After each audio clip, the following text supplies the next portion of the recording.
बिस्मिल्लाहिर्रहमानिर्रहीम। अस्सलाम वालेकुम जी, मैं नजमुल हसन बाजवा हूं। अभी रात देर हो गई है। अचानक एक बुलाई हुई मीटिंग, अचानक एक बुलाया हुआ इजलास जिसमें मकसूद था कि तरामीम कर ले जाएं और तमाम भोंपुओं की जानिब से ट्वीट करवा दिए गए। तमाम लोगों ने यह कह दिया कि आज ही रात तरामीम हो जाएंगी, आज ही रात काबीना इजलास बुलवाकर उससे मसवदा पास करवाया जाएगा, आज ही रात उसे कौमी असम्बली भी पास करेगी और आज ही रात उसे सेनेट भी पास कर देगी। यह सब कुछ तैयार था। जो गुमशुदा सेनेटर्स हैं और गुमशुदा एमएनएस हैं उनको लाने के लिए सिक्योरिटी के मुकम्मल इंतजाम कर लिए गए थे। जैमर्स लगा दिए गए थे सेनेट के अंदर और भरपूर तैयारी थी। बल्कि काबीना इजलास के लिए 1 घंटे का वक्फा भी सेनेट में कर दिया गया था कि काबीना इजलास के बाद आने के बाद 1 घंटा मुझे दीजिए, हम वापस आकर जो है वो उस पर अपना जो भी उन्होंने कार्रवाई करनी है कर लेंगे। लेकिन फिर अचानक क्या हुआ कि तरामीम रोक दी गई। क्या हुआ कि रात को ये आज रात जो ये काम होना था, क्योंकि अभी तकरीबन जब मैं ये वीडियो रिकॉर्ड कर रहा हूं तो 11:15 के करीब वक्त हो चुका है। हो सकता है जब ये वीडियो पब्लिश हो तो 12 से ऊपर का टाइम हो चुका हो और तारीख तब्दील हो चुकी हो। लेकिन जब मैं ये वीडियो रिकॉर्ड कर रहा हूं तो अभी भी मेरे पास 18 अक्टूबर जो है वो शो हो रही है। तो क्या वजह है कि ये तरामीम 18 अक्टूबर को नहीं हो सकी।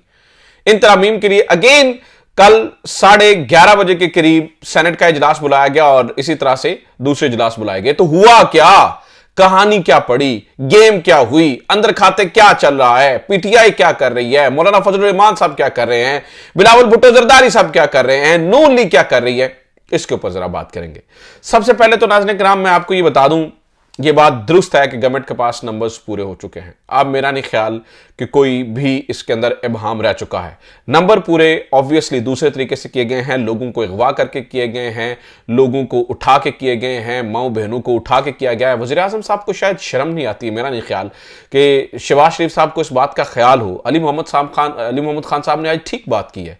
आज उन्होंने असेंबली के फ्लोर पे खड़े होकर कहा है कि यार आइन की जितनी भी इज्जत हो, हमारी बहनों के पर्दे से ज्यादा इज्जत नहीं है, हमारी बहनों की चादरों से ज्यादा इज्जत नहीं है आइन की। तो ऑब्वियसली इस वक्त जो माहौल है वो बड़ा इमोशनल हुआ है।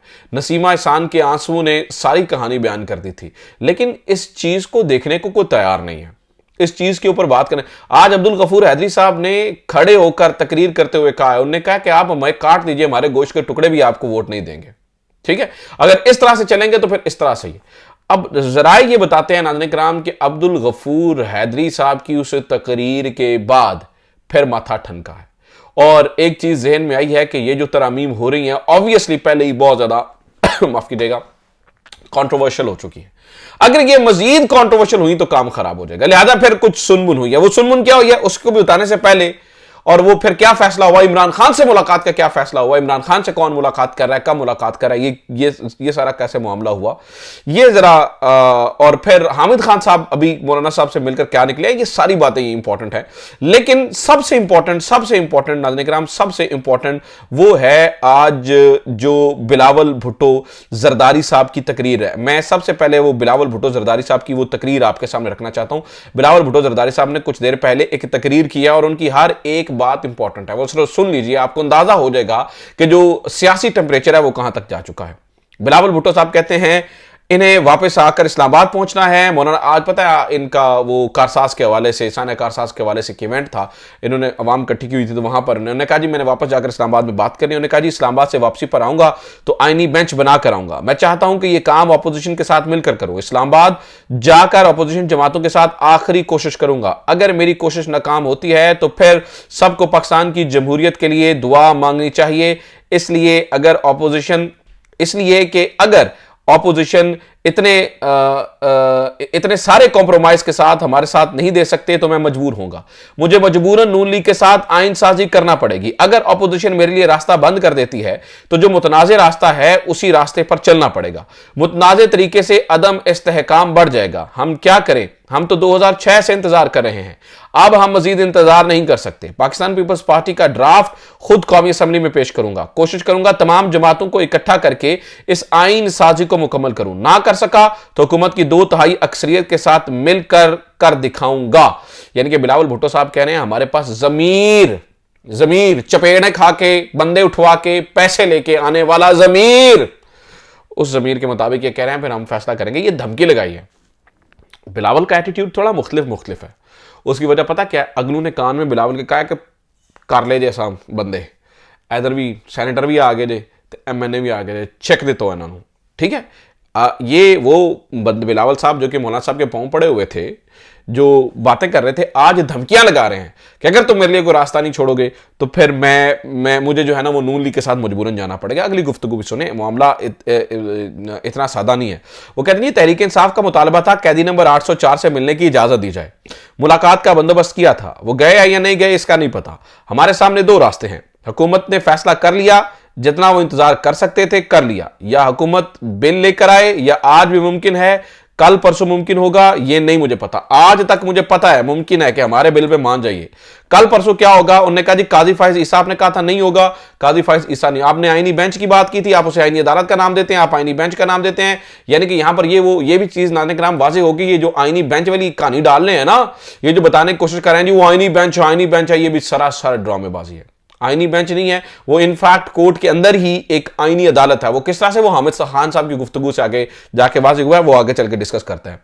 तो काजी और आईनी अदालत नहीं होगी, वो मान ली। आप सबके सामने हाथ जोड़कर दरखास्त कर रहा हूं, इस रास्ते पर मजबूर ना करें। आज रात भी वापसी पर मौलाना से जाकर मुलाकात करूंगा, आखिरी दरखास्त करूंगा। आज की सियासत भूल जाए, आए हमारे साथ आए, वोट डालें और वादा पूरा करें। बिलावल भुट्टो ने कहा जी वोट डालें और वादा पूरा करें, हमारे साथ मिलकर आए। बिलावल भुट्टो की बातों में आपको आज जो कॉन्फिडेंस और जो धमकी अमेज लहजा मिल रहा है, इसका अंदाजा आपको हो सका कि ये बड़े जमहूरियत साज जो है ना, वो ये सारी ड्रामाबाजी है। आखिरी बात सुन लीजिए बिलावल भुट्टो की, फिर मैं आपको जरा पूरी पिक्चर ब्लॉक बाय ब्लॉक जो इकट्ठी करके समझाता हूं कि ये चल क्या रहा है। फिर बिलावल भुट्टो साहब ने कहा जी इन लोगों का मुतालबा था जस्टिस काजी फाइज ईसा नहीं रह सकता, जस्टिस काजी फाइज ईसा नहीं रहेगा, लेकिन फिर भी हमारा मुतालबा है कि बराबरी की अदालत बनाओ। काजी फाइज ईसा कायदे अवाम को इंसाफ दिया, फैजाबाद धरना का पहला फैसला दिया, मुशर्रफ को गद्दार कहा, वो काम करके दिखाया जो कोई और नहीं कर सकता था। इससे पहले तमाम चीफ जस्टिस बुज़दिल थे, वो आमिर को आमिर नहीं कह सकते थे। चीफ जस्टिस काजी फाइज ईसा को सलाम पेश करते हैं। आपको हमारा मुतालबा मानना पड़ेगा, बराबरी की अदालत बनाना पड़ेगा। आपने बेंच या अदालत जो भी नाम रखना है रख लें, मुतालबा हमारा पूरा होगा ना। लेकिन इससे एक बात तय होगी। अब जरा बिलावल भुट्टो की सारी गुफ्तगू को छोड़ दें और मैं आपके सामने जरा असल अब खबर डिस्कस करते हैं। अब जरा खबर की बात कर लेते हैं। इससे एक बात तय हो गई कि बिलावल भुट्टो साहब को ये कॉन्फिडेंस मिल चुका है। पहले सारे ये मौलाना फजल रहमान साहब के उसके ऊपर मान चुके थे, उस बयानिए के ऊपर मान चुके थे, ठीक है। लेकिन अब नाज़रीन किराम सूरत हाल ये आ गई है कि अब ये एक और नई कहानी पेश कर रहे हैं और अब बिलावल भुट्टो जरदारी साहब जो हैं वो मुसवदा अपना पेश कर रहे हैं, यानी पाकिस्तान पीपल्स पार्टी वाला, जिसमें सूबाई अदालतें भी हैं, जिसमें यानी कि सूबाई सतह पर भी आएंगी, यानी कि ये पूरा एक पैरेलल निज़ाम नाज़रीन किराम ये इन्होंने खड़ा करने की जो है वो कोशिश कर रहे हैं। यानी कि पूरे का पूरा एक पैरेलल निज़ाम जिसमें चीफ जस्टिस की सही ना हो, उसको खड़ा करने की कोशिश कर रहे हैं। और इन्होंने तरमीम में कुछ ऐसे भी किया है कि अगर दूसरे या तीसरे नंबर वाला चीफ जस्टिस नहीं मानता तो चौथे, पांचवें, छठे नंबर वाले बंदे को भी चीफ जस्टिस बनाया जा सकता है। अब आज आईनी तरमीम हुई क्यों नहीं? दो वजूहात है। पहली वजह के डराना मकसूद था, आज डरा दिया गया, बंदे हमारे पास पूरे हैं। दूसरी वजह कौम के सामने यह रखना मकसूद है, अगर मौलाना साहब नहीं आते हैं तो अदम इस्तेकाम इस तरह से बढ़ जाएगा कि मौलाना सड़कों पर आ जाएगा। इससे ये डरे हुए हैं। अब्दुल गफूर हैदरी की तकरीर के बाद फिर टेंशन बनी है। बिलावल भुट्टो साहब ने ऊपर टाइम लिया कि मुझे एक दिन का टाइम और दें, मैं जाके बात करता हूं, उन्हें भी मिलने दें। और अभी तक मेरी इत्तलात है कि अभी भी इमरान खान से मुलाकात के अंदर रोड़े अटकाए जा रहे हैं। और मैं आपको यह भी बात बता दूं, इमरान खान से कल मुलाकात के अंदर भी फिर भी रंग बिरंगी बातें की जाएगी। पीटीआई ने यह कहा है कि हम इमरान खान से मुलाकात के बगैर कोई फैसला नहीं कर सकते, लिहाजा बिलावल भुट्टो साहब ने आज इस मामले को रुकवा दिया है। ये जो एक मुतनाज़े आईनी तरमीम करने जा रहे हैं नाज़रीन इकराम, इन्हें यह भी डर है कि गवर्नमेंट के कुछ लोग भी हमें वोट नहीं देंगे। मैं बड़ी जिम्मेदारी से आपको बता रहा हूं, जिसके ऊपर 7 लोग बैरिस्टर गोहर ने कहा है और हामिद रजा साहब ने 9 लोगों का बताया। पाकिस्तान मुस्लिम लीग के 9 लोग वोट नहीं डालेंगे। और बैरिस्टर गौहर साहब कह रहे हैं जी 7 लोग नून लीग के वोट नहीं डालेंगे, वो कह रहे हैं 9 लोग नून लीग के वोट नहीं डालेंगे। तो इस बात से भी डरे हुए हैं, ये मेक श्योर करना चाहते हैं कि मौलाना फजल रहमान साहब हमारे साथ ऑन बोर्ड हों, और नहीं तो अगर सिर्फ हमने पीटीआई के टूटे हुए लोगों के साथ गेम की तो गड़बड़ हो जाएगी। लिहाजा आज की रात इसलिए दोबारा से इन्होंने इस काम के लिए दी है। मैं आपको यह बता दूं कि इसके बाद जनाबे वाला पीटीआई मिली मौलाना फजल रहमान साहब से, और पीटीआई ने एक उसके ऊपर अपना वाज़े अमल ले लिया है। पीटीआई क्या कह रही है? पीटीआई मैं आपके सामने बता देता हूं। पीटीआई जरा ये गुफ्तगू सुने, मैं हामिद खान साहब की सिर्फ 15-20 सेकंड की गुफ्तगू आपको सुनवाना चाहता हूं, वो जरा आप सुन लीजिए, आपको अंदाजा हो जाएगा पीटीआई क्या करे। अगर आपने पिक एंड चूज शुरू कर दी, कोई चौथे नंबर से उठा के कोई मीरुद्दीन जैसे चमचे को चीफ जस्टिस बनाया, हम हरगिज नहीं बनने देंगे। इसी तरह से हम हरगिज इजाजत नहीं देंगे कि आप आईनी बेंच बनाएं जिसमें को 8वें नंबर से उठा लें, को 15वें नंबर से उठा लें। सीधे जैसे इंडिया में है वहाँ जो फर्स्ट 5 दैट्स इट। अगर 7 का बनाना है तो first 7, nothing do it less than that, कोई पिक एंड। ये जो ड्राफ्ट लेके हमें दी, तो पीटीआई ने यह फैसला किया है कि कुछ भी हो जाए हम इस अमल का हिस्सा नहीं बनेंगे। हमने मौलाना फजल रहमान को बता दिया अगर ऐसे करना है, हम इमरान खान साहब के साथ जा रहे हैं, उनसे पूछेंगे और हम इस अमल का हिस्सा नहीं बनेंगे। ठीक है, उनने क्या कहा मैं आपको बता देता हूं। पाकिस्तान तहरीक इंसाफ के रहनुमा हामिद खान ने मुजवजा आईनी तरमीम पर एतराज उठा दिया। हमें सिर्फ आईनी बेंच काबिल कबूल है, आईनी बेंच सीनियर जजेस के बजाय पिक एंड चूज किया गया तो वो भी काबिल कबूल नहीं होगा। हामिद खान की मौलाना फजल रहमान से मुलाकात के बाद गुफ्तगू। चीफ जस्टिस की तकर्री का तरीकाकार तब्दील करने के लिए आप पीटीआई की किसी कानून साजी का हिस्सा नहीं बनेगी। वकील रहनुमा हामिद खान ने मौलाना फजल रहमान को आगाह कर दिया अगर किसी सियासी जमात ने इस तरीकाकार को तब्दील करने की कोशिश की तो वकला इस कानून साजी की मुखालफत करेंगे।